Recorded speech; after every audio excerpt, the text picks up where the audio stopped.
We are going to attempt something we haven't tried before. Once the car's on the rail, there's nothing Travis really can do. There is a new element of higher risk with Travis. So you only have two ends of it and a gap in the middle over open water. So this wagon flies like a wagon, as you'd expect. It's going to be a crazy moment if we can get it today. He's going to do stunts that are jumping further and higher and faster and more risk.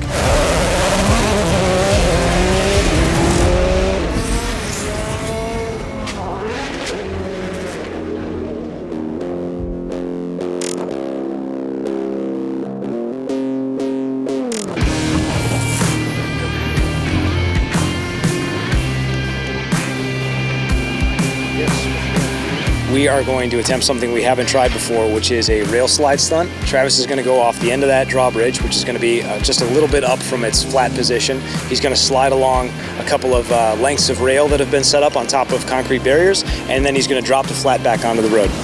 Sure to make my wife proud here. First rail jump, rail slide. Some people have done rail slides before, but this one we're jumping off a bridge. Okay, you need to go that way, right? That's fine. The real concern is if he's not straight on and he's a little bit left or a little bit right, we've got about 8 inches to play with on either side. If he lands to that side, will the car tip off the rail, one way or the other? That's one concern. Once the car's on the rail, there's nothing Travis really can do. No. He's along for the ride. We just think that the angle of the arms will hold it. Okay. As long as he hits it. As long he's got to hit it dead on. Yeah. You're giving him every opportunity to get centered on that rail, because when you slide that amount of distance, you've got to be perfect or the car's going to start to teeter. Right, Scotto, ready? There's a lot of risk involved in that shot.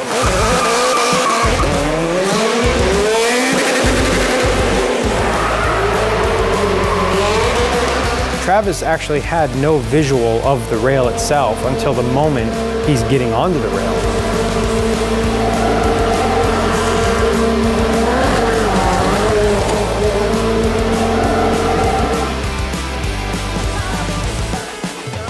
He made that look easy. All right, so that rail slide, one and done. Really happy that went well, because when this goes wrong, it goes really wrong. Got any other questions? Once you really start to get in the groove of it, and the Hoonigan crew is getting the locations set up and the stunts prepared, and we're doing our job of having the car ready to go and having Travis in the car ready and knowing what he needs to do. We trust him. I trust him, though. I trust him. 2 or 3 takes, back to us, nut and bolt check, tire change.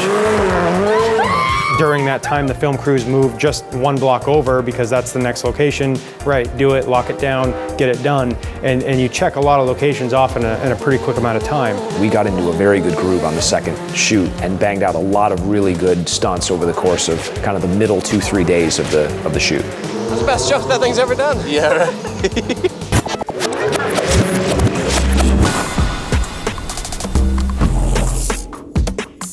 We wanted to make a totally different piece that was just featuring the new WRX, but giving Travis the opportunity to do some fun stuff in a production car that was not necessarily related to the main video itself. Oh yeah. Look at you. Nice. On break. I'm a 44 long, guys. 44 long. Working AC, this is perfect. Best stunt car here. I'm a used car salesman today, taking this brand new WRX, and I'm taking it through its paces. All right, we are rolling cameras here, guys. Rolling. We had the opportunity to put these performance cars that we sell into these videos that can live as part of the Gymkhana film, but not just be slotted into the main part. So this special piece about the WRX is the end credits sequence was just a different way to approach it. I was able to actually stay on the road, didn't even really put a tire off, which was cool. And man, it's a fun drive.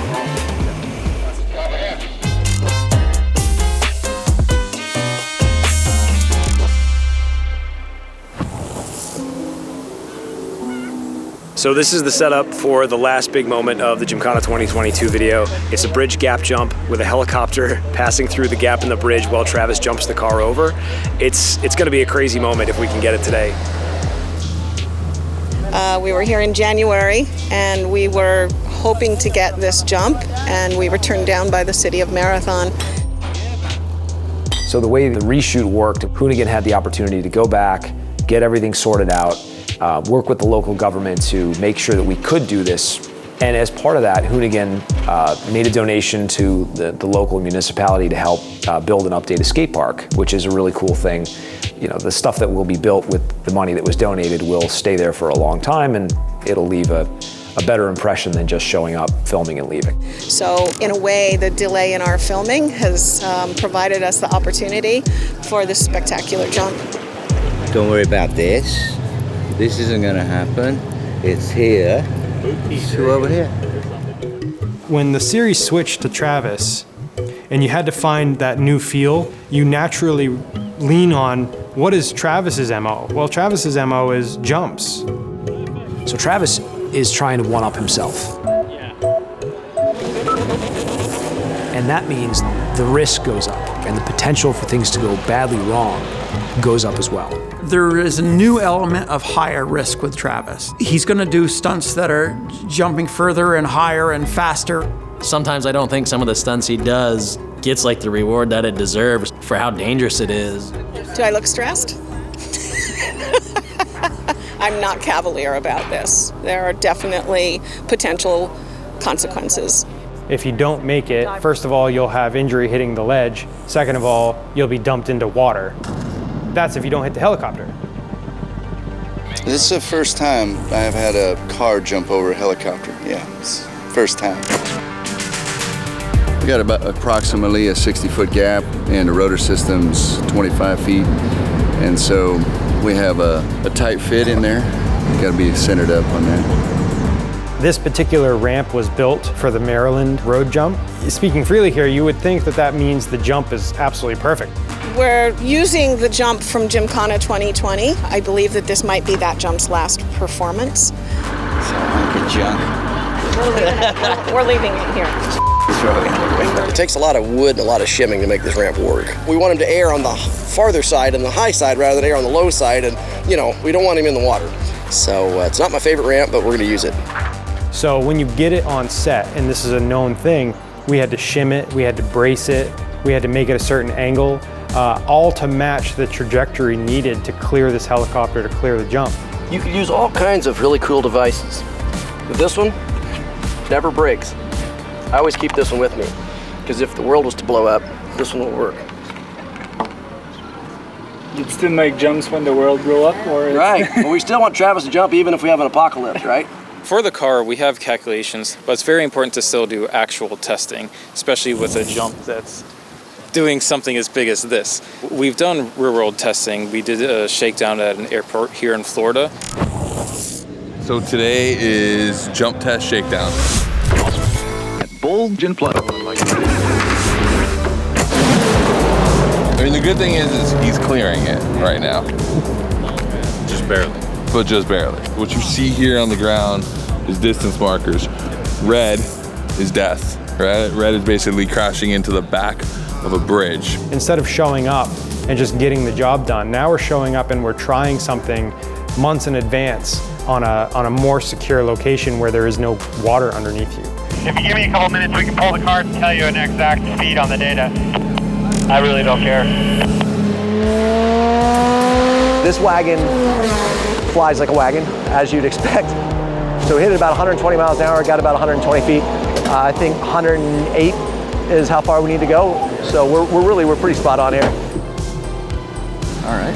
The shape of the GL wagon being a brick really means that in the air, there's not any kind of front to rear bias naturally. It's gonna fly pretty evenly. When you take a brick and you send it, it just do that and land. And basically that's what the last car is doing.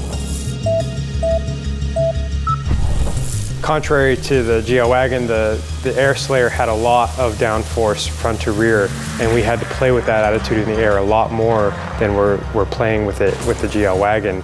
It also has controllability that was not quite there with the Air Slayer, which was a little bit more finicky with the amount of downforce that it produced.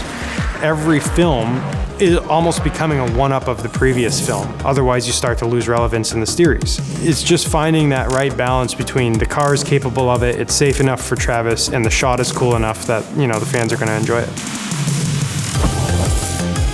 I'm actually just a little nervous just because you're going to be jumping up over the top of the bridge onto a fairly narrow takeoff ramp.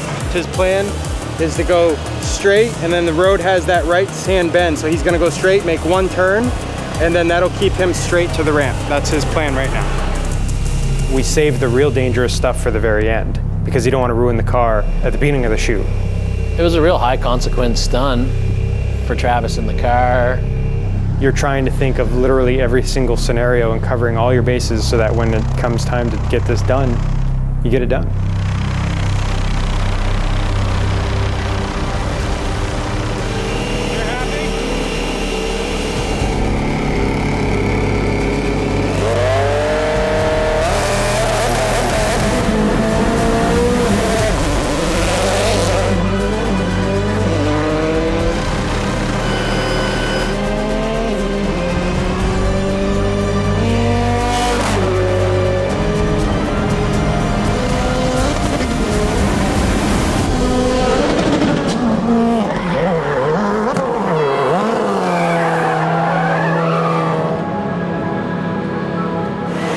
All good, Travis? All good?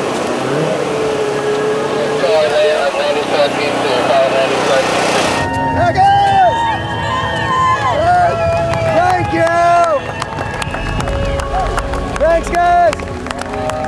Hey, we didn't crash into a helicopter. That was great. So happy. Another successful shoot. Well, you know, it's what we do. We make cars fly through the air. Yep. It was a good day.